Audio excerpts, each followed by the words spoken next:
Well, you know you're having problems when you come to the car and you do this and nothing.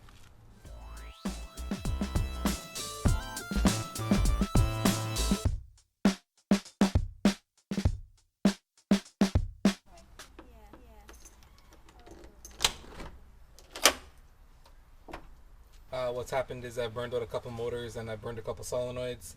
I think part of the problem is that I didn't ground those solenoids properly. I put one screw through the base of the solenoid and it wasn't enough ground, and it caused like a runaway motor problem, and it basically burnt out this motor that's on there right now. And to add to that problem, uh, the pump head is leaking into the motor, so it caused that to burn out too. So I'll just show you guys what's happening here. I just use this as an example.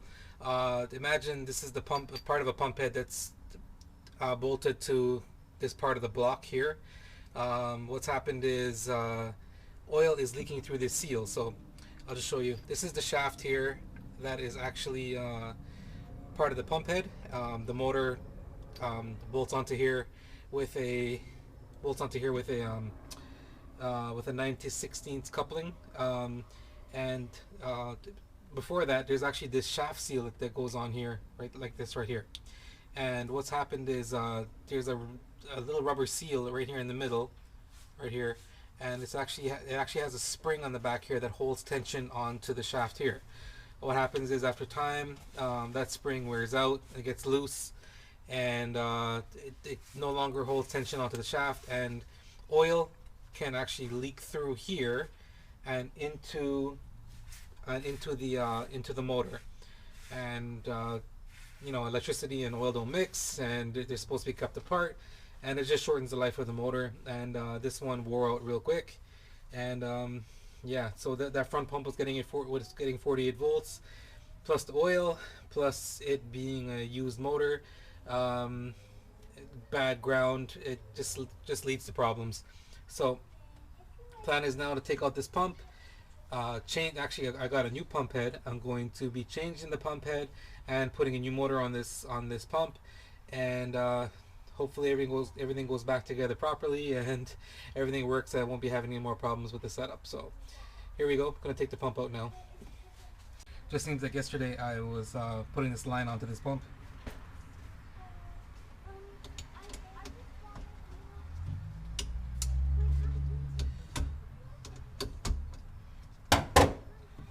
Try to get this line up so it doesn't leak out into the trunk. There we go. Okay guys, so here I am on my workbench. Here's the pump in place here. Quick tip that, you know, so it always pays to have a few rags around, especially when you deal with these hydraulics. First thing I'm going to do is take off this motor and get that out of the way.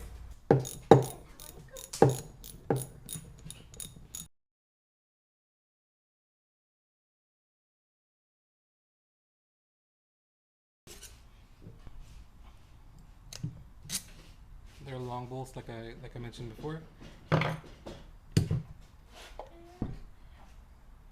And here's the coupler that goes between the pump head and the motor.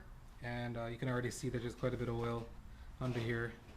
I'm sure that didn't help with the motor burning up on me. I'm just gonna tilt the pump up like this. I'm actually gonna just take off these 4 small bolts that are here, and then separate the tank and get that pump head changed out.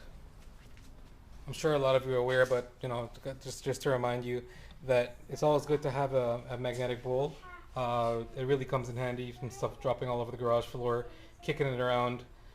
Just use it. They're cheap. I picked this one up at Harbor Freight the other day for $3. Wasn't bad at all.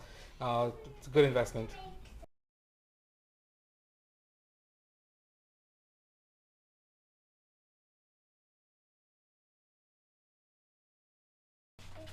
So I'm just gonna gently separate the tank from the pump, and just put a screwdriver here. It won't take very much to get it off because it actually kind of wants to come off just because there's nothing holding it on right now. So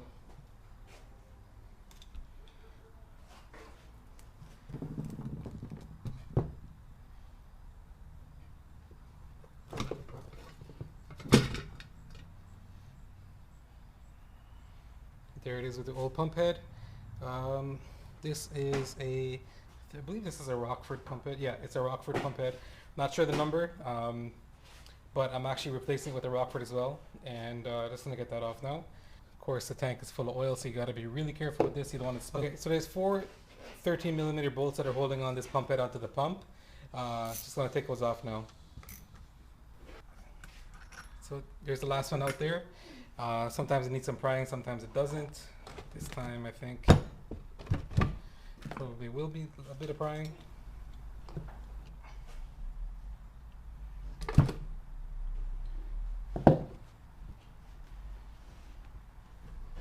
So there's the pump right there, minus the motor, minus the pump head. So just wanted to show you, this is where the old seal went in. This seal goes in here like this while it's on the pump head, and of course the shaft for the spline shaft for the pump goes through there and connects to the motor on this side here. So I'm not using any of this stuff here. I actually got a new seal, so this seal has to come out here. This is the seal where the pump head actually shoots oil from this port here through this port here and up to the pressure port of the pump, which is right there. As you can tell here, the port that the fluid is pulled up into by the pump head is at the bottom of the pump head here, and you can also tell here that this shape here here actually goes into these 4 bolts here, and that port there that leads up to the pressure port here has to match up with that hole there. Okay guys, so I'm just going to bolt up this pump head to the pump now. I had to reverse a couple of these bolts because the heads of the bolts were sticking out too far here. So just reverse a couple of those. I got the seal on the shaft there and the pressure seal here as well. So I'm just going to put this together here like this and start bolting it up.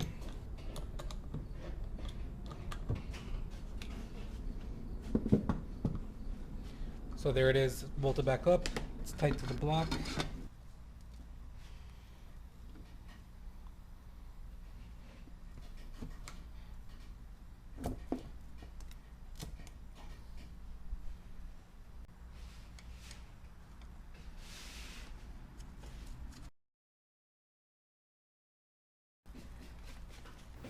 Okay, so I got the block and the tank connected back together there, bolted it back up together, and just wanted to show you that this was the problem before.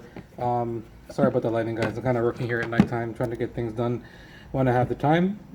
So this is the shaft here that was on the pump head, and this is the spline key that this spline key here that attaches in there, and then the motor gets bolted up to these 2 holes here, and then the spline shaft from the motor goes into that. So what I'm going to do is I'm actually going to tilt the pump up tonight, leave it up like this, and I'm going to see in the morning if there's any fluid that's coming through, and hopefully not, and if not, then I got a new motor in that box over there. I'm going to bolt it back up and we're back in business. So thanks for your patience, guys. I know it's been a bit of a stretch between the videos, just haven't had a lot of time. Also, this stuff isn't cheap up here in Canada. It's you know, like say for example on the major websites out there like Hoppos, Pitbull, CCE, and Black Magic. These motors run like, you know, from anywhere from 89 to 129 US, but by the time they get up here to Canada, it's actually like closer to $200, 250 in between there, depending on the time of the day and how the customs agent is feeling that across the border for the items across the border. So also the pump heads aren't cheap. Nothing's cheap when it comes to this, and I'm going to get into detail about this a little later on, but be warned, guys. I think my advice throughout this entire thing is that if you're going to be running hydros in your car, and if you can afford it, buy brand new. It saves so much time, so much hassle, and I don't really recommend any particular manufacturer at this time. But hey, I used to deal with Pro Hopper, and they were good to me back in the day, and they're no longer around. So anyway, like I said, I'm just gonna see if this leaks overnight. Hopefully not. Pump and bolt everything back together tomorrow and see if everything works. So we'll go from there. Thanks for watching, guys, and I'll catch you guys up soon.